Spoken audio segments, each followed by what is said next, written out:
I'm out here in Kashmir visiting with a couple of my clients, brothers, but I'm doing work for both of them in separate places. Here's some trees we grafted years ago. And boy, they made nice trees. This is where I got the old blue diamond. It was sitting over there.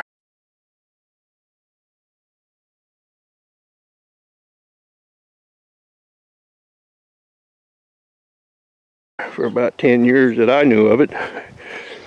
And I finally did a little swapping on a grafting job and came home with that. I thought I'd walk up here and show you guys something else.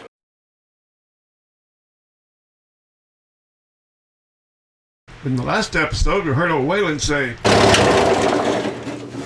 and there we go.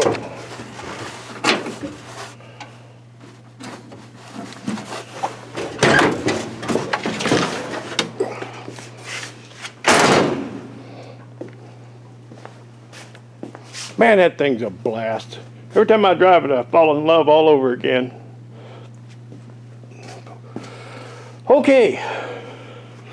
Something I was thinking about that I've had lots of comments about over the years, and I don't think I've ever really addressed it much. But rat rod versus restoration. Some people say, well, you ruined this thing. And I said, no, I saved it, man. When I brought it home, I had to tie the doors shut. The top was off. It's these old cabs, these old Chevys are full of wood, so they're all rotted out, and they're just pieces. You see a lot of old Fords around because they're solid metal, but don't see many of these old Chevys left because they just rotted into the ground. All the wood rotted out of them once they got where they didn't stay dry. So, there's different ways to think about it, I suppose, but here's my take on it. I had a lot of people say, oh, you got to restore it. Well, if you want to see one restored, go to a museum, because I wanted to drive this thing. And I did exactly what I wanted to do with it. Did some things that I hadn't seen done before. Now, I don't know anything about building cars and rat rods and hot rods, and this was my first one. But I do a lot of metal art over the years. I've done a lot of metal art, yard art, and I kind of have an eye for what looks right. Kind of an artistic eye, I've been told. Like I've got I won't go out there and show you, but I've got a Venus Flytrap, big flower, about 4 feet tall, I built with shovels, and it's got dragonflies trapped in the teeth and all that. But I remember taking a leaf off and moving it about an inch because I could stand back and look at it, and it would just tell me that it wasn't quite right. So that's how I built this thing. I just would stand back and look at it, and I had this frame rail running right straight into the firewall, and it just didn't look right. And I had it kicked down on the inside where it followed the floorboard, but it looked horrible from the outside. So I had to put the Z out front, and then I built that plate on there to mount my steering box. But that's okay. You can still, that frame doesn't run into the cab and look horrible like it did. Another thing I'd never seen done, but what I wanted on this was kind of a suicide front end. I wanted the front end way out in front of the motor. And there, Mr. Heavy Chevy, I said motor instead of engine, because I'm a motor head too. But most of the time, all the times I've ever seen a suicide front end, they've got a perch out on the front and they run a horizontal spring. And you don't have the frame rails out in front like that. But I did it with leaf springs, and I kind of like it. I don't mind if part of that frame sticks out in front of the radiator. That's where I mounted the headlights. It takes up some of that space and kind of balances that all out. And then I angled the radiator back just because that's what I thought looked good. When I first built this thing, I took it to a car show, and it was a collaboration between some of the clubs here. There was the Wenatchee Valley Cruisers, the Wenatchee Valley Hot Rod Association, and then I think it's called the Antique Car Club, I think. Something like that. But anyway, there was a lot of old people in that antique car club, and well, here I'm 68 years old and calling people old, but you know, I'm not 80, so they were old to me. 10, 11 years ago when I built this thing. But anyway, let's see. Yeah, there was an old couple walk by, and most of the purists, they wouldn't even look at this thing. You know, they just stick their nose up in there and walk on by. But this one guy said, "I wonder why he's got that radiator tilted back like that." And his wife said, "Because that's how he wanted it." And I thought, "You're exactly right, lady. That's just how I wanted it." So, you know, I built it with kind of a theme in mind. We got, it's called a Rockabilly Rat.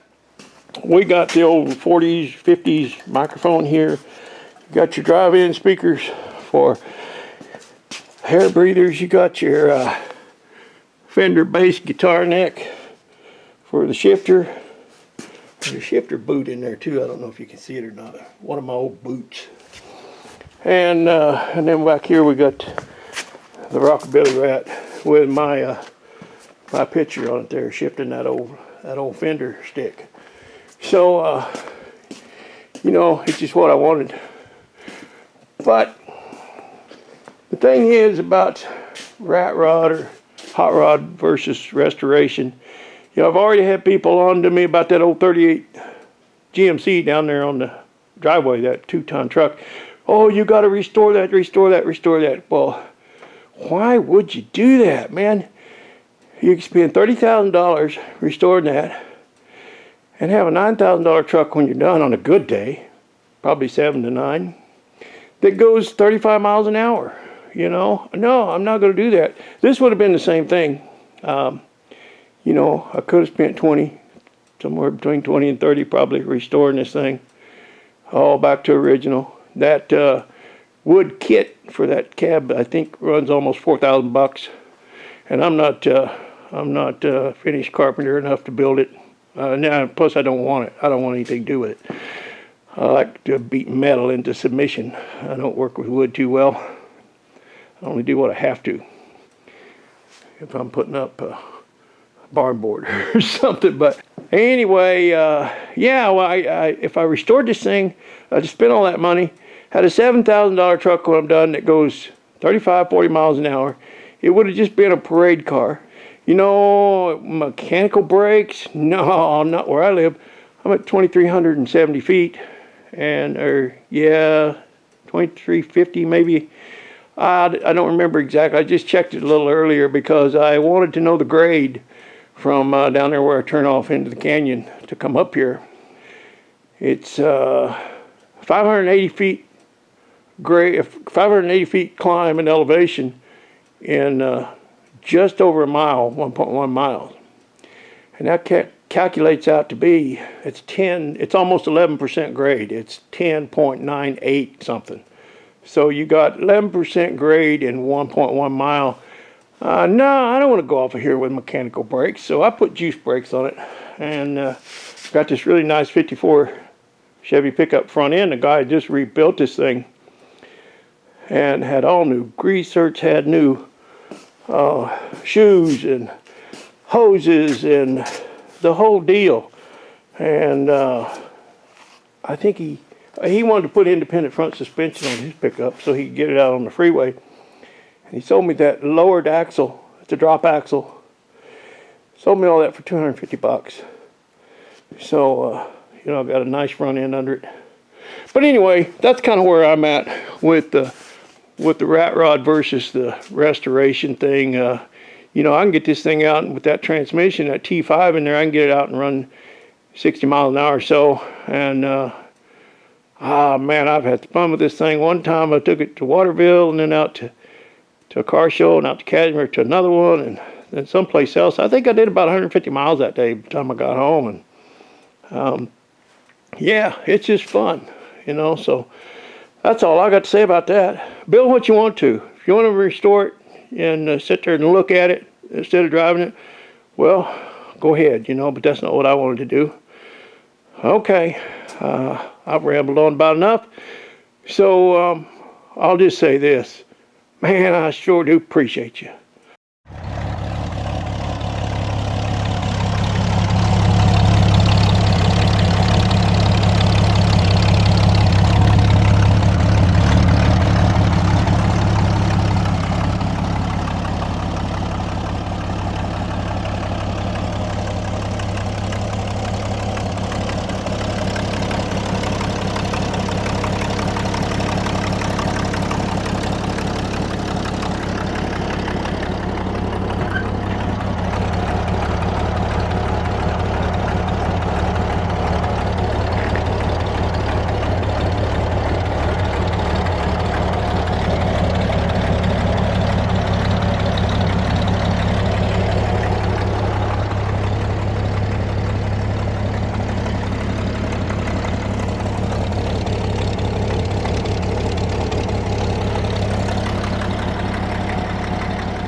Hey, buddy.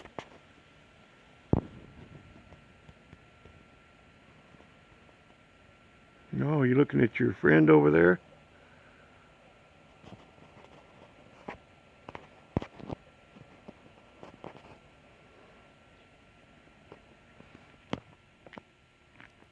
I think you got another friend down over the bank.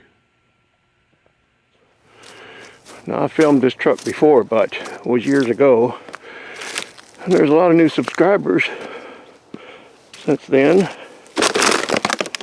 Pardon my huffing and puffing here. Oh boy, look at this old workhorse. I just love it. It's in pretty good shape. Got wonderful patina, especially with algae growing on it. And it's locked, if I recall. I think the key actually works and locks the door on the other side. But this was used. This gentleman's father, this gentleman here is, I don't know, he's older than I am, but his dad farmed this place, and this is how he hauled his fruit into town, or to the warehouse, packing facilities. What he would do, it's kind of a cool story, he had a dock that he would back up to, which the dock was probably that bank down there. Anyway, he didn't have a forklift or forks on his tractor anyway to lift these bins. These are apple bins, and they're about 2 feet tall and 3.5 feet square. So he couldn't stack them. He couldn't lift them up to put them on the bed of the truck. So he'd back that up to the bank, and then he'd pick the bins up with the rear forks, and they only lift it, you know, a foot off the ground maybe. So he would shove one onto the back end, and then he would go get another bin full of apples and bring it up and push the first one a little further on with the second one, and go get a third one and push those two on. And I'm not sure how they unloaded them at the shed, unless he did it on each side. Maybe he did 3 on each side, so they could, and if he turned them just right, then the forklift could get under them. So I think they told me that he hauled them in 3 at a time, but maybe it was 6. They could have drug them back with a chain, or most of the facilities had the fork extensions. That's the story of this old truck. But the front end, the grill, everything is just perfect. See if I can get over there and get a little shot at the other side. They kind of talked to me about maybe taking this one home with me at one point. I want to know if I was interested in it. And, well, of course I'm interested in it, but I've got more projects than I can handle now. We got a little ding over here. A little A little ding and a signal light gone, if it had signal lights. Looked like they added signal lights. Those were just park lights, I guess. But I like the little, love the little rings on the headlight, park lights. And I believe that, I just now saw this, that is a set of the old road flares. I do believe. That's cool. That is an awesome piece there. I don't know if I can get in here. Yeah, there's the key latch.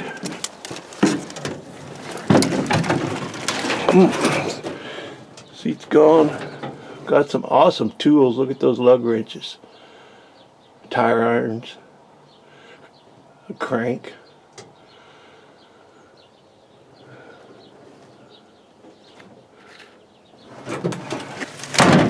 Yeah, these are cool. That's a nice little set. Well, okay, what do we? 20,000 pounds gross. Okay, I expect that's a 46. I'm guessing. I don't know. Anyway, that's the story of the old man here, the old fruit hauler, retired many years ago. And the younger brother that farms this place, he has his 57 wagon that he drove when he was going to college, so it has some sentimental value to him, and for the last 25 years he's been going to fix it up one of these days. You know how that goes. Massey Ferguson. Some more trees were grafted. Been working for these guys a long time. Okay, I'm out of here. I just spotted something. I'm going to see if I can get a shot of it. It's off the roadways. I don't really want to pull in these people's driveway, but I'm going to see if I can just get a shot out the window. There's some kind of old rig down there. What the heck is that thing? Anybody behind me? Nope. Okay. Old iron, man. I can spot that old iron. Okay, I'm on my way to look at another grafting job today. Got two more to look at, and I sure do like the view from my office.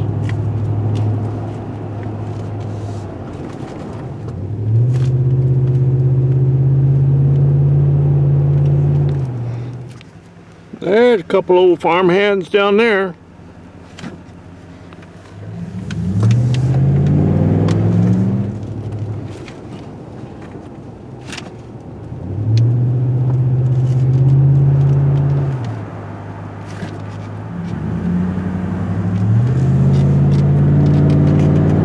Old iron everywhere, around every corner.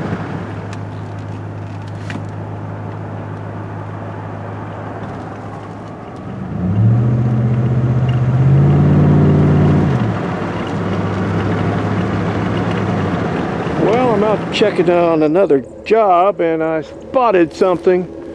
Let's see what we have here. Got a long box C10. Pretty nice patina. Oh, a little dent there, but it had a buff out. 4-wheel drive. Uh-oh. We're missing a minor part. Just a minor part missing. Well, we got a good fender over here. 4-wheel drive chassis. Pretty beat up on the back end. Oh my.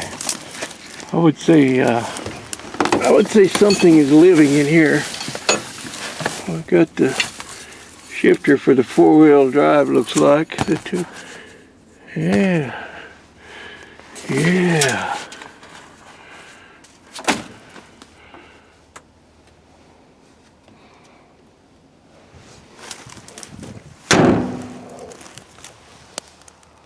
Yeah, it'll buff out.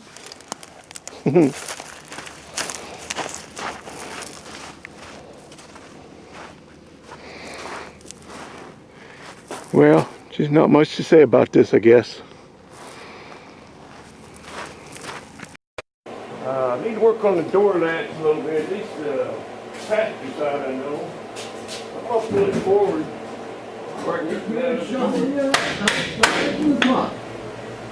Hush! The foretelling spirits harmonize. Hush. I'm on the cusp of it. Okay, talk to hello angels. Right, okay. This is an easy one. Hey, Minister. Did you see that? He just grabbed my leg and dragged me over here like I was some kind of a shop rummy that he can just use and abuse. You'd think he could have asked if I wanted to hold this door for him.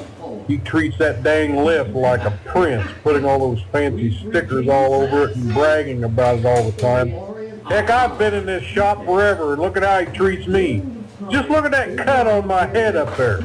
And you'd think it wouldn't hurt him to put a little brush of paint on me every now and then. You watch, he'll be throwing that rusty old door up on me here in a little bit, probably grab a hammer and start whacking on it. I can tell right now it's going to be an Excedrin night for me. Our Peak wouldn't treat me like this. Urban area southwest of Jerusalem. Well, I located my gaskets for the Rockabilly.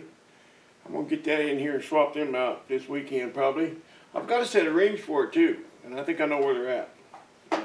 Miracle, I think I know where they're at. Hey, did you hear about the blind man that went to the drugstore and he took his white cane and he's just knocking everything off the shelves, the top shelves, the bottom shelves, everywhere, knocking stuff all over the place. And the manager runs up, sir, can I help you? He goes, nah, I'm just looking. Well, I've been doing some rewiring, repairing some wiring, and doing some rerouting some stuff. And I had to go get some. Of this wire loom. I call it plastic conduit. Whatever you want to call it. That's what it says on the package. Yeah, because it says it's called wire conduit and flame retardant. That's important on stuff that I build. Because Brown helped on it some. Anyway, yeah, I went and got me a snake. But I've got a little issue here. One of my compressors is not kicking on. Yeah, I'm gonna be ready to kick this thing out of here pretty soon. I've just got to wire up my fans, and I'm gonna run them through some relays, and which I've already got set up.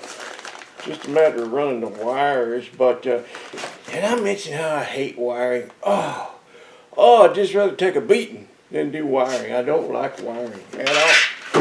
Not even a little bit.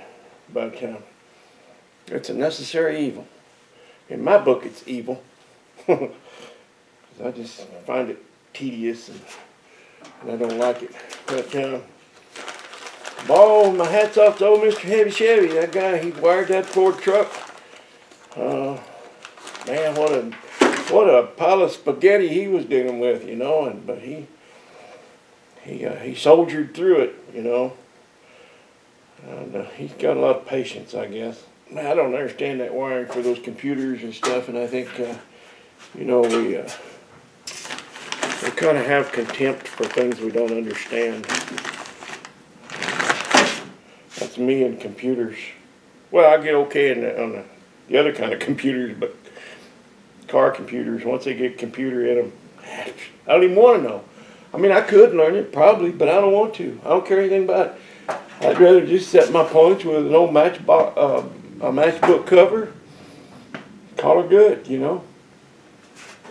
Don't need none of that computerized stuff. I had a friend over last night. She helped me kind of fix up something here, a little welcome committee for Victor when he shows up. Kind of getting everything ready for him. So let's take a look here. See what we got. Oh,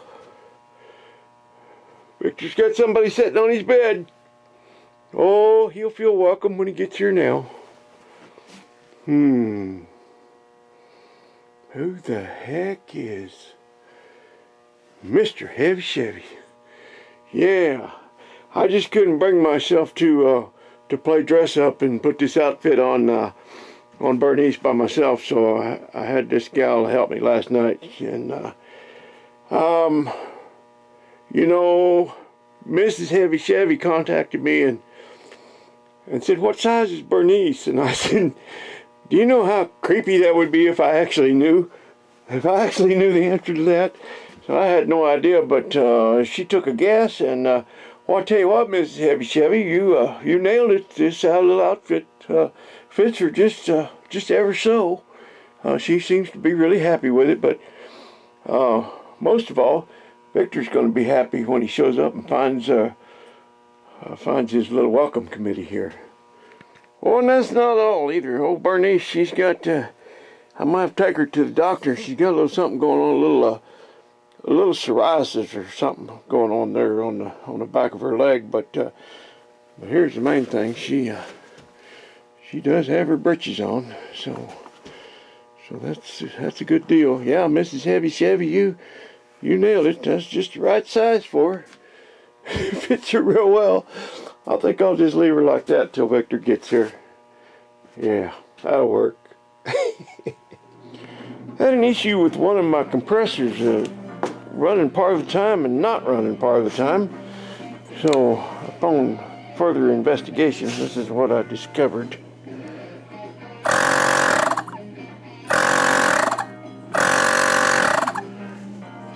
Got a revolting development. I'm going to see how deep I can get into that. Maybe I can remedy it. Insulation is rubbed off of that, and there's grounding out on the housing. So, what we can do about that?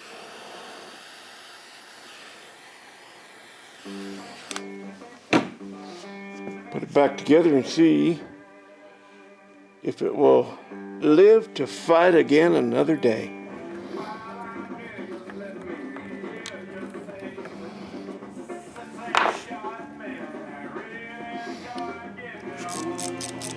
Well, that was a bit of a trick.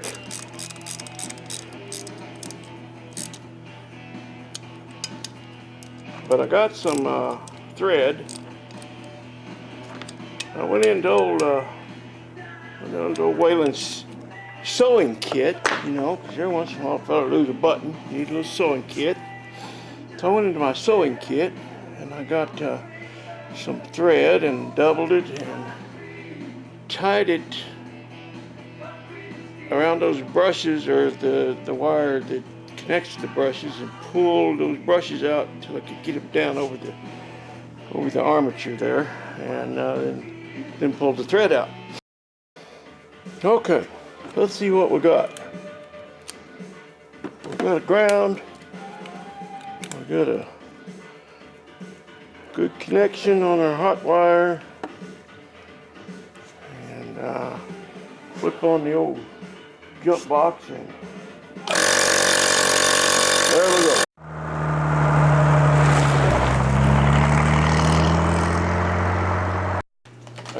I'm going to use it somewhere, and it is, boy, it's fluorescent naranja.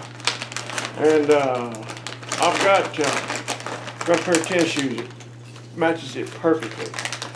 And a big orange kerchief.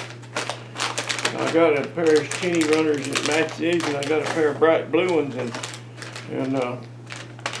sometimes I wear one of each to the car show, just mess with the little kids. They think it's pretty funny, you know. Look at that old man over there. Look at his shoes. I'll tell you what, people have more fun than anybody.